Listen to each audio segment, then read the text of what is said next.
और उसने यह मन्नत मांगी, हे सेनाओं के यहोवा, तू अपनी दासी के दुख पर सचमुच दृष्टि करे और मेरी सुधि ले और अपनी दासी को भूल ना जाए। Hallelujah, hallelujah, hallelujah. हालेलुया। किसने कहा? हन्ना ने कहा। वचन कहता एल्काना की 2 पत्नियां थी, एक का नाम पनिन्ना था, एक का नाम हन्ना था। वचन कहता है कि जो पनिन्ना थी उसके वंश था, उसके बेटे बेटियां थी, और जो हन्ना थी उसका कोई भी नहीं था, उसके कोई भी बच्चा नहीं था। वचन कहता कि वो गिड़गिड़ाती थी, वो रोती थी, वो परेशान होती थी, वो दुखी होती थी। और पर उसका पति, वचन कहता कि एल्काना उसके साथ में कदम मिलाकर चलता था, वो उसे कोसता नहीं था, वो उसे ताने नहीं मारता था। आज के संसार में जैसे लोग ताने मारने लग जाते हैं अपनी पत्नियों को, वचन कहता पर उसने, एल्काना ने उसको कोई भी ताना ना मारा, उसके साथ रहा। अगर वो दूसरी पनिन्ना के बच्चों के साथ करता था, एल्काना उनका बाप उनके साथ करता था और उसके साथ भी करता था, उतना ही प्यार करता था।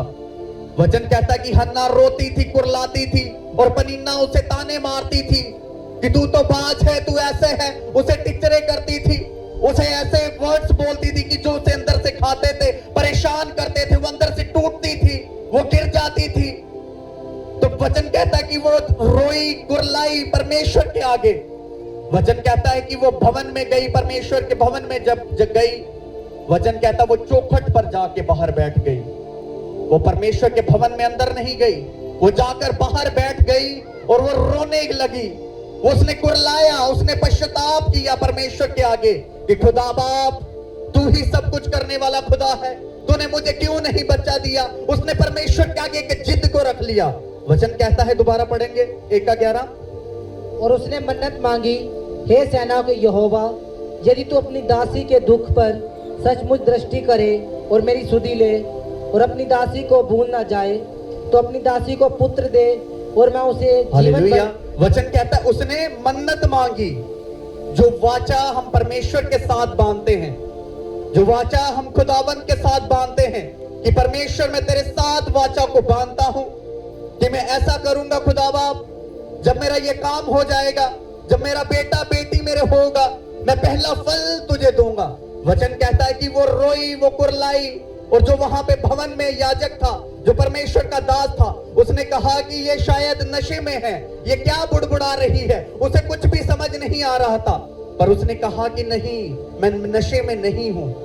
वो खुदावंत के सामने उसने गिड़गिड़ाया, उसने मांगा, अपने हाथों को फैलाया। वो घुटनों पर आई होगी, वो लेटी भी होगी, पर क्या किया उसने अंदर से पश्चाताप किया, उसने अपने पापों की क्षमा मांग ली। खुदावन को बोला कि खुदावन, मैं तेरे साथ एक मन्नत को मांगती हूँ, एक वाचा को बांधती हूँ कि जब मेरे तू पहला फल होगा मैं वो तुझे दे दूंगी। वचन कहता है उसमें से कौन? शामुएल पैदा हुआ। Hallelujah, hallelujah, hallelujah, hallelujah, hallelujah, hallelujah, hallelujah. आवाज नहीं आ रही। Hallelujah, hallelujah. वचन कहता है उसमें से शामुएल उत्पन्न हुआ, शामुएल पैदा हुआ, और उसने वाचा को जो बांधा था वो परमेश्वर के साथ पूरा किया, उसे परमेश्वर को दे दिया। पर आज के समय में जब हम खुदावन से एक वाचा को बांध लेते हैं, लोग परमेश्वर को बोल देते हैं कि परमेश्वर मैं तेरे से वाचा बांधता हूं, बांधती हूं, मैं अपना पहला फल तुझे दूंगा। हम खुदा से वादा तो कर लेते हैं, पर हम अब जब फल को परमेश्वर को नहीं देते तो वो स्वर्गीय खुदा हमसे दुखी होता है, वो हमसे क्रोध करने लग जाता है, क्योंकि हमने उसके साथ एक प्रॉमिस किया। अब कोई व्यक्ति है, किसी के साथ प्रॉमिस कर ले कि मेरी इतने में डील हो गई, और अगर वो बाद में मुकर जाता है तो दूसरे इंसान को गुस्सा आएगा क्योंकि वो डील से मुकर गया। अब परमेश्वर के साथ हम जब वायदा कर लेते हैं, तो जब हम उससे डोल जाते हैं, वायदे से भटक जाते हैं, हम अपने बेटे बेटियां खुदावंत को नहीं देते। अब लोग कैसे खुदावंत को अपने बेटे बेटियां देते हैं? वो बेटे बेटियां उनके नशे करते हैं, वो बोलते हैं कि ये मैंने परमेश्वर को दे दिया, पर वो नशे कर रहे हैं। उनकी लाइफ के अंदर क्या है? वो नशा है। उन्होंने खुदावंत को भी दे दिया है उसे, मैंने तो परमेश्वर को दे दिया, मैंने तो अपना काम कर लिया। नहीं, वो कभी भी हम फल परमेश्वर को नहीं दे रहे। परमेश्वर को कैसा फल चाहिए? शुद्ध चाहिए, अच्छा चाहिए। अब बेटे बेटियां नशा कर रहे हैं तो कैसे हम उनको सुधारें, क्या करें? हम कैसे उनको परमेश्वर की भूख डालें, उनको वचन की कैसे भूख डालें, परमेश्वर की भवन की भूख कैसे डालें? जब हमने परमेश्वर के साथ वायदा किया था कि मैं वाचा को बांधता हूं, मैं इसको तुझे अर्पण करूंगा, तो जब वह छोटा है उसे परमेश्वर के भवन में भेजो। जब उसे परमेश्वर के भवन की भूख पैदा हो जाएगी, उसे वो वचन की भूख लग जाएगी, उसे वो वर्शिप की भूख लग जाएगी कि नहीं, मैं परमेश्वर के भवन में जाऊंगा, मैं परमेश्वर के भवन में जाऊंगी। एक छोटे बच्चे को जब हम परमेश्वर के आगे भो देते हैं तो खुदावन उसे इस्तेमाल करना स्टार्ट कर देता। Hallelujah, hallelujah, hallelujah, hallelujah. पर आज के समय में लोग बोलते मैंने परमेश्वर को ये बेटा दिया है, पर वो पाप में है, वो बेटा नशे में है, वो परमेश्वर का नाम भी नहीं लेता। वो कैसा फल है? अब कैन ने और हाबिल ने भेंट चढ़ाई तो परमेश्वर ने किसकी स्वीकार की? हाबिल की। क्यों स्वीकार की? उसने अच्छा फल दिया खुदावंत को, उसने अच्छी भेंट परमेश्वर को चढ़ाई, वो बाद वाली नहीं चढ़ाई, जो सबसे खराब फल है वो नहीं चढ़ाया। वो खुदावंत ने उसको अच्छा वो फल का प्रतिफल भी देगा, जो अच्छा फल परमेश्वर को चढ़ा देता है। अब उसने ये नहीं कहा कि ये भेंट को टांग में दर्द रहता है, ये भेंट लंगड़ा कर चलती है, मैं इसको परमेश्वर को दे देता हूं, भेंट चढ़ा देता हूं। पर खुदाबंद उस भेंट को स्वीकार नहीं करता, क्योंकि अगर हमने परमेश्वर के साथ एक वाचा बांध ली और अगर हम उसे पूरा नहीं करते, अगर हम पहले फल को परमेश्वर को नहीं देते, खुदावंत को नहीं देते, तो वो परमेश्वर हमसे प्रसन्न नहीं होता। अब वो लोग आने वाले समय में कैसे फंस जाते हैं? जब उन्होंने वाचा बांधी, उन्होंने नहीं किया, तो वो बेटा बेटियां वो नशों में फंस जाते हैं, उनकी लाइफ के अंदर ऐसी बीमारियां एंटर कर जाती हैं। सब कुछ शैतान की ओर से नहीं होता, कुछ चीजें बीमारियां वो खुदावंत की ओर से भी होती हैं। जो परेशानियां कुछ होती हैं वो खुदावंत की ओर से भी होती हैं। सब कुछ शैतान की ओर से नहीं होता। शैतान भी बोलता है कि मैं तो बेफजूल ही, ये मुझे ताने मारते रहते हैं, मैंने तो ये काम किया भी नहीं, मैंने तो उसको पेट दर्द दिया भी नहीं, ये तब भी मुझे ही कोस रहा है, मैंने तो दिया भी नहीं, मैंने तो कुछ किया नहीं इसके साथ। पर लोग किसे डांटते हैं? शैतान तेरा दर्द आउट हो जाए, तेरा दर्द श्रापित हो जाए। वो खुदावंत की ओर से भी हो सकता है। कई बार हम गिर जाते हैं, परमेश्वर में चलते चलते गिरते हैं, हम परमेश्वर की हजूरी में चल रहे हैं और हम गिर जाते हैं। कई बार परमेश्वर हमको परखता है, कई बार हमको परमेश्वर आजमाता है कि देखता हूं ये स्थिर रहता है या नहीं, देखता हूं ये डरता है या नहीं, देखता हूं ये डोलता है या नहीं। खुदावन ऐसे हमको परखता है, तो हम किसका? शैतान का दोष लगाना स्टार्ट कर देते हैं। अगर हमने अच्छी भेंट का परमेश्वर के साथ वायदा किया है, चाहे वो भेंट कैसी भी हो, हमने पहले फल का परमेश्वर के साथ वायदा किया है, तो वो फल हमें खुदावन को देना है, खुदावन के कामों के लिए देना है। और परमेश्वर दूसरा फल आपको वो आपके सोचने से भी परे दे देगा, वो इस तरह का दूसरा फल आपको दे देगा। अगर मान लो कि आपके पास 500 रुपया है, आपने बो दिया, आपने खुदावन के घर में बो दिया कि मैं इस 500 को बो देती हूं, और परमेश्वर उस भेंट को स्वीकार करेगा। अब आपके पास इधर 100 का नोट या 10 का नोट है, आप बोलेंगे नहीं यार 500 का रहने देना, 100 का बो देना, 10 का। तो क्या परमेश्वर क्या देखता है? मन को देखता है, वो दिल को देखता है, वो जांचता है कि इसके मन के अंदर अगर परमेश्वर के आगे और परमेश्वर की हजूरी में हम अच्छी भेंटें चढ़ाते हैं, स्वच्छ भेंटें चढ़ाते हैं, परमेश्वर को अच्छा बीज, वो बीज कुछ भी हो सकता, वो पैसा नहीं हो सकता बीज, वो कैसा भी बीज हो सकता है, वो अपनी लाइफ का बीज हो सकता है, हमारे परिवार के अंदर परमेश्वर के वचन का बीज बो सकते हैं। आपने अपने बेटा बेटी खुदावन को दी, वो बीज हो सकता है, वो किसी भी तरह का बीज हो सकता है, किसी भी तरह की भेंट हो सकती है। अगर आप बुरी भेंट चढ़ाएंगे और उसका फल नहीं देगा खुदावन, जैसे कैन की भेंट परमेश्वर ने नहीं ली, वो स्वर्ग में नहीं उठाई गई, तो हमारी भेंट भी स्वर्ग में कबूल नहीं की जाएगी। हालेलुया, हालेलुया, सब जन हालेलुया बोलते हुए। वचन कहता संकट के दिन मुझे पुकार, मैं तुझे छुड़ाऊंगा और तू मेरी महिमा करेगा। और परमेश्वर का वचन कहता तू मेरी महिमा करेगा। अब महिमा क्या है? महिमा गवाही है, महिमा टेस्टमनी है कि जो हम देते हैं परमेश्वर के लिए, कि हम उसकी महिमा कैसे करें। हम उसकी महिमा जब उसकी स्तुति करते, उसकी आराधना करते हैं, एक गवाही को हम लोगों को बताते हैं, दूसरों लोगों तक पहुंचाते हैं, तो वो एक महिमा है खुदावंद की, क्योंकि हम लोगों को बता रहे हैं, हम परमेश्वर के जिंदे कलाम के बारे में बता रहे हैं, हम परमेश्वर के नाम के बारे, उसके वचन के बारे में लोगों को बता रहे हैं कि हमारा खुदावंद ऐसे बड़े बड़े काम करता है, वो हमें बाज नहीं रहने देगा, हमें वो छुटकारा देगा, हमें हर वो बीमारियों से बचाएगा। तो खुदावंद वो परमेश्वर हमसे प्रसन्न होने वाला परमेश्वर है। वो कब प्रसन्न होगा? जब हम अपने आप को बोते हैं परमेश्वर के भवन में। अब अपने आप को बोना भी परमेश्वर में एक बीज है कि जब हम अपने हृदय को बो देते हैं, अपने मन को बो देते हैं, अपने शरीर को बो देते हैं, तो वो भी एक बीज है जिसको खुदावंद रिसीव करता है, एक्सेप्ट करता है स्वर्ग में, और उसका 100 गुना करके हमें वापस देता। Hallelujah, hallelujah, hallelujah. वचन कहता है कि तुम परमेश्वर के भवन में रोपे गए हो, कि तुम परमेश्वर के भवन में बोए गए हो। माइक का थोड़ा ट्रिपल खोलो। हम परमेश्वर के भवन में बोए गए हैं, तो हम अपने आप को जब बो देते हैं, अब लोगों को परमेश्वर से मांगना नहीं आता कि खुदावंद से हम कैसे मांगे। अगर परमेश्वर से आपने वाचा बांध दिया, आपने वाचा को पूरा कर दिया, अब खुदावंद की आप भवन में आए, तो परमेश्वर के बोले कि मैंने अपने आप को परमेश्वर तेरे भवन में बो दिया है, मैंने अपने आप को तेरे भवन में छोड़ दिया है, मैं अपने शरीर को तेरे भवन में छोड़ता हूं, अपनी आत्मा को देती हूं, मैं अपने पापों को यहीं पर छोड़ जाती हूं, अपनी बीमारियों को छोड़ जाती हूं, कि मैं तेरी हीलिंग को लेकर जाऊंगा, मैं तेरी बरकतों को लेकर जाऊंगा। जब तक हमारे मुंह से ये वर्ड्स नहीं निकलते, हम डिक्लेयर नहीं करते, तो खुदावन काम नहीं करता। क्योंकि वचन क्या कहता है? तो अपने मुंह का सृजनहार है, जो तू मुंह से बोएगा वो तू काटेगा।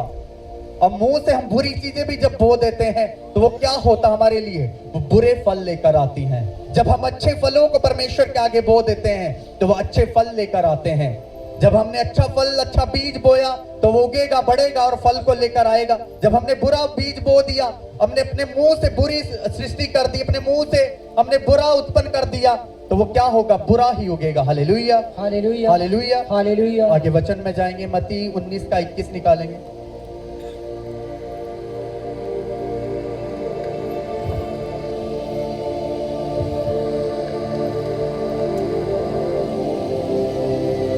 यीशु ने उनसे कहा, यदि तू सिद्ध होना चाहता है तो जा, अपना माल बेचकर कंगालों को दे, और तुझे स्वर्ग में धन मिलेगा, और आकर मेरे पीछे हो ले। Hallelujah, hallelujah, hallelujah. एक हालेलुया। व्यक्ति ने क्या किया? यीशु मसीह से बोला कि यीशु मसीह, मैं क्या करूं कि मैं स्वर्ग के राज्य में प्रवेश कर सकूं? यीशु मसीह ने उससे कहा कि तू चोरी ना कर, तू झूठ ना बोल, तू पाप ना कर। उसने कहा कि ये सब तो मैं करता हूं, इससे और बढ़ा के बता कि मैं और क्या करूं कि मैं स्वर्ग का वारिस हो जाऊं। वचन कहता है यीशु मसीह ने कहा कि अपना सारा धन बेचकर गरीबों को अर्पण कर दे, गरीबों के ऊपर लौटा दे अपना सारा धन। अब वो दुखी हो गया। अगर कोई हमें बोल दे अपना सारा धन आज बेचकर गरीबों में बांट दे, लोगों के ऊपर लगा दे, उनको ठीक करा दे, उनकी बीमारियां ठीक करवा दे, उनके हॉस्पिटलों के ऊपर खर्चा कर, तो क्या हम करेंगे? नहीं करेंगे भाई। मन तो हमारा भी काला ही है अभी, जितने मर्जी हम अपने आप को लिशका लें, धो लें, मन हमारा भी काला ही है। तो हम क्या, उसी तरह उसने क्या किया? उसने कहा कि खुदावन, वो पीछे मुड़ गया, खुदावन के रास्ते से वो भाग गया। जब परमेश्वर के भवन में भी बोला जाता अपने बीजों को, अपने दिशवांशों को हाथों में लो, और लोग क्या करते हैं? पीछे भागना स्टार्ट होते हैं, वो बोते नहीं है। और उसी तरह यीशु मसीह ने उससे कहा कि तू मेरे पीछे आना चाहता है, तो वो सारे पापों को छोड़ दे, वो चोरियों को छोड़ दे, वो झूठी गवाहियों को छोड़ दे, तो अपने सारे बुरे कामों को तू छोड़ दे, और अपना सारा धन संपत्ति बेच के तू मेरे पीछे आ ले। वचन कहता कि वो पीछे मुड़ गया, वो दुखी हो गया, वो परेशान हो गया कि मैंने इतनी संपत्ति कमाई है, मैं कैसे ये सब कुछ बेच दूं, क्या करूं? यीशु मसीह ने क्या कहा अपने चेलों से कि एक सुई के नाके से ऊंट का निकलना सहज है, कि वो नहीं निकल सकता कभी भी। एक ऊंट सुई के नाके से नहीं निकल सकता। हालेलुया। एक हाथी दरवाजे से नहीं निकल सकता, उसके वो सुई के नाके से बस सुई का धागा ही निकल सकता है। तो वचन कहता है कि उसके चेलों ने कहा कि फिर इसका कैसे स्वर्ग के राज्य में प्रवेश होगा? यीशु मसीह ने उसे कहा कि वो स्वर्ग की खुदा, वो स्वर्ग के पिता ही न्याय करने वाला खुदा। Hallelujah, hallelujah, hallelujah. हालेलुया, आवाज नहीं आती तेज। Hallelujah, hallelujah. खुदावंद भी देखता है भाई, वो भी बोलेगा कि इसकी झोली में डाल दूं या ना। यहां पर लेकर आएगा, फिर बोलेगा रहन दे, उठा लेता हूं, रहन दो। ये नहीं मानता, इसके मुंह से मेरी प्रशंसा के लिए एक वर्ड्स नहीं निकलता, तो मैं कैसे इसके साथ साथ चलूं, कैसे इसके आगे आगे चलूं। हालेलुया। वचन में आगे जाएंगे, मत्ती 13:4 निकालेंगे फटाफट। बोते समय कुछ बीज मार्ग के किनारे गिरे और कुछ पक्षियों के आके चुन लिए और उन पथरीली भूमि पर गिरे, जहाँ उन्हें बहुत मिट्टी ना मिली और मिट्टी ना मिलने के कारण जल्द उग गए। हालेलुया। हालेलुया। वचन क्या कहता है कि कुछ बीज किनारे पर बोए गए और उन्हें मिट्टी ना मिली तो वो सूख गए। अब वचन किस चीज के बारे में हमें बता रहा है? अब किसी ने अपने अंदर विश्वास को बो लिया, परमेश्वर के वचन को अपने अंदर जब बो लिया, तो शैतान क्या करता है? उसे आके खत्म करता है, उसके विश्वास को चोरी करता है, उसके विश्वास को उजाड़ता है, उसके अंदर से वचन को उजाड़ना स्टार्ट कर देता है कि नहीं नहीं, ये वचन इसके लिए नहीं है, ये वचन इसकी लाइफ के अंदर पूरा नहीं होने देना, ये वचन इसके लिए नहीं है। वो क्या करता है? आके कंट्रोल बना लेता है, वो लोगों के मार्गों को उजाड़ना स्टार्ट कर देता है। तब लोग डोल जाते हैं, यहाँ पे लोग डोलना स्टार्ट कर देते हैं, क्योंकि वो क्या, उनको मिट्टी नहीं मिली। वो मिट्टी क्या है? वो जड़ें उनकी मिट्टी में नहीं गई, वो परमेश्वर में उनकी जड़ें अभी नहीं गई, तो शैतान उनको पहले ही आके खत्म कर देता। हालेलुया। आगे पढ़ेंगे 13:6। पर सूरज निकलने पर वे जल गए और ना जड़ पकड़ने के कारण सूख गए। कुछ भूमि, हालेलुया। वचन क्या कहता है कि वो सूरज पड़ने पर जल गए। अब जब सही गाइडेंस हमारे पास नहीं है, जब सही हमें वचन का ज्ञान नहीं है, तो हम क्या होंगे? नाश होंगे। ये वचन क्या कहता है कि मेरे लोग, मेरी प्रजा बिना ज्ञान के नाश हो रही है।